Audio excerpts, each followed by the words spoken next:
I'm an addict, I'm addicted to the tempo. I twitch like I'm keeping beat to a metronome. 4/8, 4/16 no more. I quantize to keep your feet tapping the floor. I lay a kick, then a snare, then a hi-hat, then a EQ it all to make it sound fat. Buenas noches, mi nombre es Marcela González, estudiante de Radiología e Imágenes Diagnósticas. El día de hoy voy a explicar la proyección anteroposterior de la reja costal. Es una proyección que se utiliza para evaluar lesiones óseas con dolor localizado, contusión o trauma en la región costal anterior. Para la correcta ubicación, el paciente debe posicionarse en decúbito supino o sedestación, según la condición.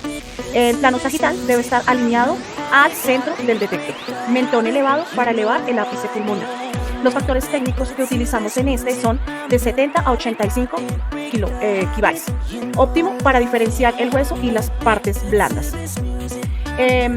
También en el miliamperaje utilizamos de 12 a 20. En la distancia foco película de 100 centímetros, o sea, de 1 metro. ¿Cómo debe ir la dirección del rayo central? Debe ir perpendicular con una línea media del tórax. Con Buki, sí, preferiblemente. Siempre va a ir aproximadamente en el quinto espacio intercostal, altura del pezón. La imagen resultante siempre debe mostrar arcos costales anteriores completos, espacios intercostales visibles, bordes costales y columna vertebral y esternón parcialmente visualizados. Criterios de evaluación. La placa es adecuada si las costillas anteriores se ven visibles en su totalidad, sin rotación de la apófisis espinosa. También podemos visualizar que el contraste es suficiente para ver la cortical ósea. Errores comunes que se cometen más que todo, la sobreexposición, porque borra completamente el detalle de las trabéculas, puede haber una mala colimación y recorta una parte del arco costal. Si el paciente respira, se va a ver una borrosidad. En cuanto a las indicaciones que se le deben dar al paciente, siempre se tiene que realizar usualmente una expiración para resaltar las costillas inferiores. Si se requiere ver costillas superiores, se hace una inspiración profunda. Cuando el dolor es severo, hay que evitar manipulaciones bruscas, colocar un marcador radiopaco sobre la zona del dolor y disminuir el tiempo de exposición si hay movimiento. Se complementa también con unas oblicuas, una lateral o una de tórax posterior-anterior. Siempre debemos colocar los marcadores de L o R siempre en la vista lateral del tórax para diferenciar su identificación anatómica. Eso es todo por hoy. Le doy paso a mi siguiente compañero.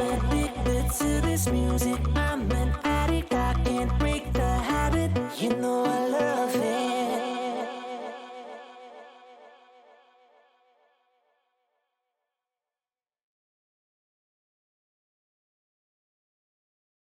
Oh, I love it.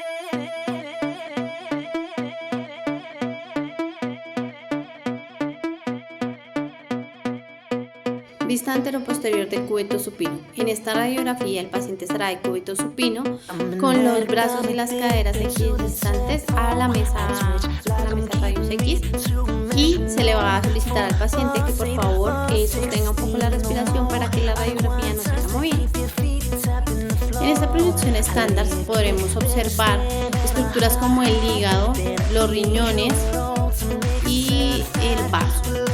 También hay una vista anterior directa. En esta posición el paciente no tendrá ningún tipo de rotación en los brazos ni en las caderas. El paciente se encontrará en bipedestación, también se puede cúbito supino.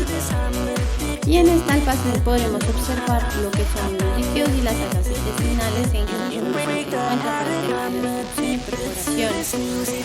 También existe una adicional que se llama vista anteroposterior directa y por lo general se utiliza cuando se tienen dudas de la perforación en el área del intestino.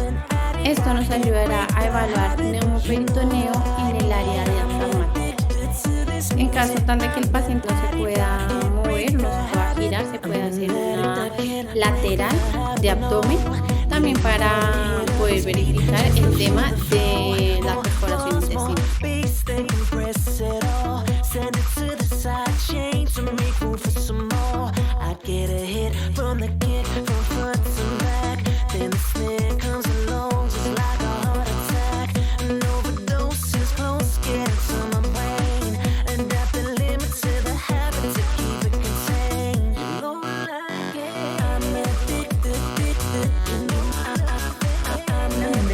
cierre les voy a hablar de las proyecciones básicas adicionales que tiene la columna cervical, ubicada en la parte superior de la columna, desde la C1 hasta la C7. Tenemos como primer proyección básica la anteroposterior, en la cual se puede tomar un decúbito supino o en bidepestación para visualizar las vértebras, los espacios vertebrales.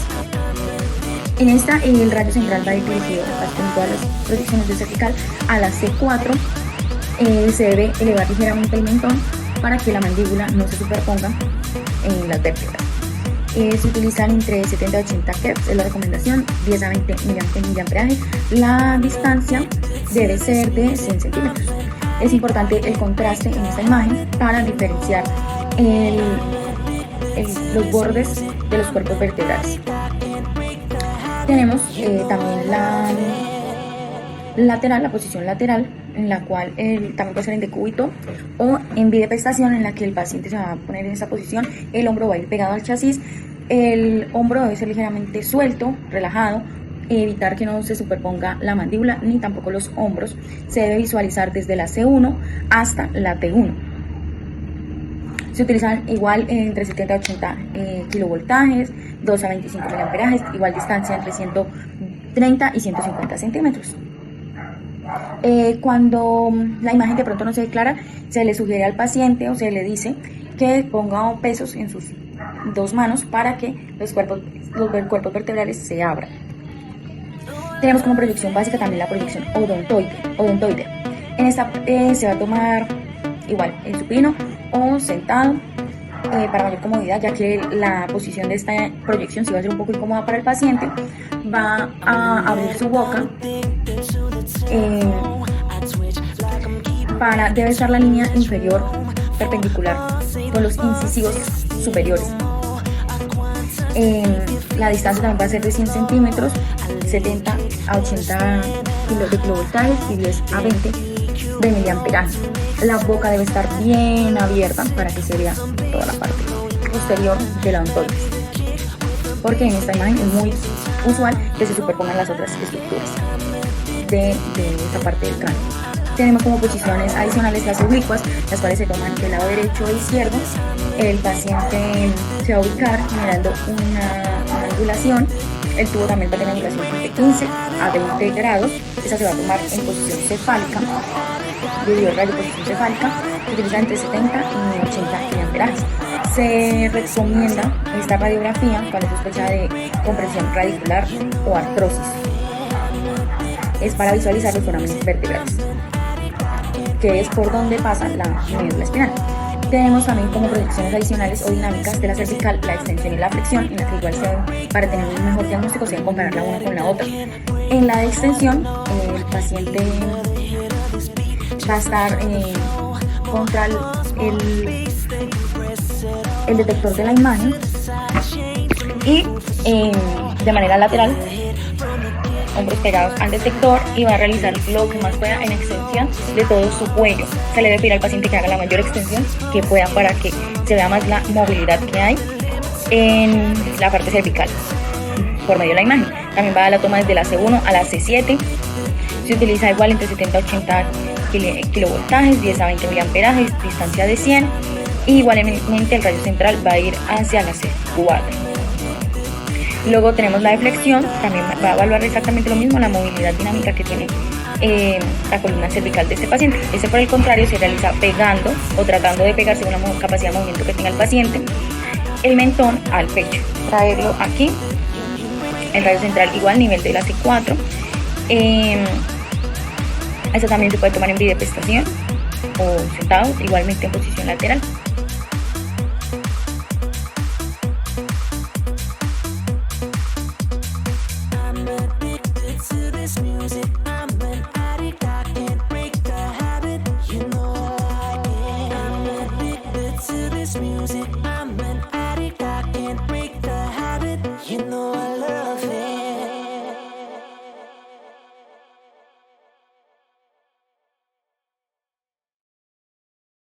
Las radiografías de columna dorsal y test de escoliosis en sus proyecciones estándares y proyecciones adicionales. La primera proyección básica que tenemos de la test de escoliosis es la proyección de apnea neutra. En esta, el paciente debe estar ubicado en bidepestación el paciente se debe encontrar sin zapatos y con las piernas ligeramente separadas. Él debe estar en paralelo y alineado con el eje vertical del buquimoral, con los miembros superiores al lado del cuerpo, así como lo está representando el compañero en esta imagen.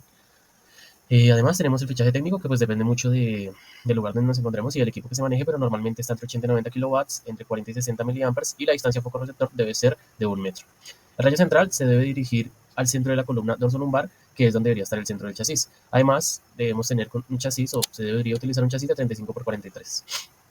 En la imagen que debemos ver, se debería ver las vértebras dorsales y lumbares, y se debería distinguir la curva primaria o deformante de la curva compensadora en los casos de escoliosis. En los criterios de evaluación se tiene que notar el contexto de la columna lumbar y dorsal desde la unión de L5 hasta S1, hasta donde alcanza a quedar incluida la columna dorsal por la parte superior del chasis. Como segunda proyección básica, tenemos proyección lateral. Esta proyección lateral, el paciente también se debe encontrar en bipestación, es igual un paciente que debe encontrarse sin zapatos y con las piernas ligeramente separadas. Preferiblemente que su parte o costado izquierdo sea el que entre en contacto con el buquimoral. Y el paciente puede entrecruzar las manos por detrás de su cabeza o dejarlas como hacia atrás en un ángulo que no incomode a la hora de sacar la imagen. Tenemos los mismos factores técnicos que pues vuelven a depender mucho de qué factores técnicos maneje la maquinaria que estemos utilizando. El rayo central debe estar perpendicular a la mitad de la columna dorsolumbar y debe estar 3 centímetros hacia la parte anterior, o sea, hasta el centro del chasis, como 2-3 centímetros encima de las crestas ilíacas. En la imagen resultante tenemos que ver la columna lumbar y dorsal desde el ángulo lateral, lógicamente, desde la unión de L5 hasta S1, hasta donde se quede incluida la columna dorsal por la parte superior del chasis. Como criterio de evaluación podemos decir que pues, se tiene que ver lo mismo. Proyecciones AP con desviación tanto derecha como izquierda. En estas el paciente, o sea, partimos del que el paciente está en el AP neutro, el test de escoliosis, y le decimos al paciente, por favor, sin mover los pies y sin mover la cadera, vamos a realizar una inclinación hacia la izquierda o hacia la derecha, según se requiera. En todas las del test de escoliosis se tiene que solicitar al paciente que suspenda la respiración para que esta no nos incomode la imagen. Normalmente tenemos la ficha técnica, que pues depende mucho del equipo que estemos manejando. El rayo central se debe dirigir de manera perpendicular a la mitad de la columna dorsolumbar, que debería ser el centro del chasis, así como la P neutro. La imagen resultante, pues se debería ver una proyección AP de la columna dorsolumbar, o sea, tanto lumbar como dorsal, pero con inclinación lateral, bien sea a la derecha o a la izquierda, siempre es hacia donde esté inclinándose el paciente. Y ya con esto podemos seguir a las de columna dorsal. En columna dorsal tenemos la primera, que sería la P neutra. Esta es una proyección estándar. En esta el paciente debe estar en bipestación o en decúbito supino, según se requiera, pero pues sería más fácil en bipestación si el paciente no tiene ningún traumatismo que le impida encontrarse de pie. Las crestas ilíacas deben estar a la misma altura y al igual que los hombros, y la espalda debe estar apoyada en el buquimoral, pidiéndole al paciente nuevamente que por favor suspenda la respiración. Está la ficha técnica, que pues depende mucho del equipo. El rayo central, que se debería dirigir perpendicular a D6 o D6, que es donde se debería encontrar el centro del chasis. Como imagen resultante deberíamos ver las articulaciones costovertebrales, las costos transversas, las últimas costillas, el borde hepático, las líneas del psoas, estructuras pélvicas, apófisis espinosas y cuerpos vertebrales y cuerpos invertebrales. Además se ven claramente las vértebras desde la C7 hasta la L1. Como segunda, tenemos la proyección lateral. En esta, el paciente también se debe encontrar en bipestación o decúbito supino, vuelvo a decir, depende de cómo se encuentra el paciente, pero si el paciente está sano, se debería encontrar en bipestación. Debería estar paralelo y alineado con respecto al eje vertical del buquimoral y con los pies ligeramente separados. Esta proyección, para que los brazos no interrumpan, los colocamos hacia adelante, así como lo está haciendo la compañera. De esa forma, pues la imagen resultante es mejor y no queda en conflicto con el tema de los brazos. Tenemos nuevamente la ficha técnica, que depende mucho del equipo. El rayo central se debería dirigir hacia la vértebra T6 de manera perpendicular, entrando por la parte lateral. En esta imagen lateral debemos ver los cuerpos vertebrales de manera lateral, valga la redundancia, y sus interespacios, sus agujeros invertebrales, las apófisis espinosas, los bordes hepáticos y las líneas del psoas. Además, deben ser claramente visibles las vértebras a través de las costillas y la sombra pulmonar, el contexto de la columna dorsal, que se debe incluir, como ya dije, desde la C7 hasta la L1. Además, las costillas se deben superponer en su parte superior para indicar que el paciente no está rotado y, pues, lógicamente, igual que en todas las proyecciones anteriores, se debería ver de manera concreta el tejido blando. Ya como última, que esta es una adicional, tenemos la proyección oblicua FA. En esta el paciente debe estar en bipestación con una oblicuidad en el posicionamiento de 45 grados, así como tenemos visto en la imagen. El rayo central se debería dirigir de manera perpendicular a P6, que debería ser el centro del chasis, igual que la P. Y en la imagen resultante se debería visualizar las articulaciones interapofisarias, las apófisis espinosas, los cuerpos vertebrales, los discos intervertebrales, y se debería ver el contexto de la columna dorsal de C7 hasta T1 y la unión de T12 hasta L1.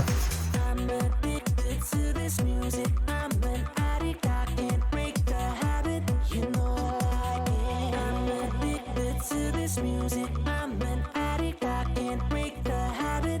You know I love it.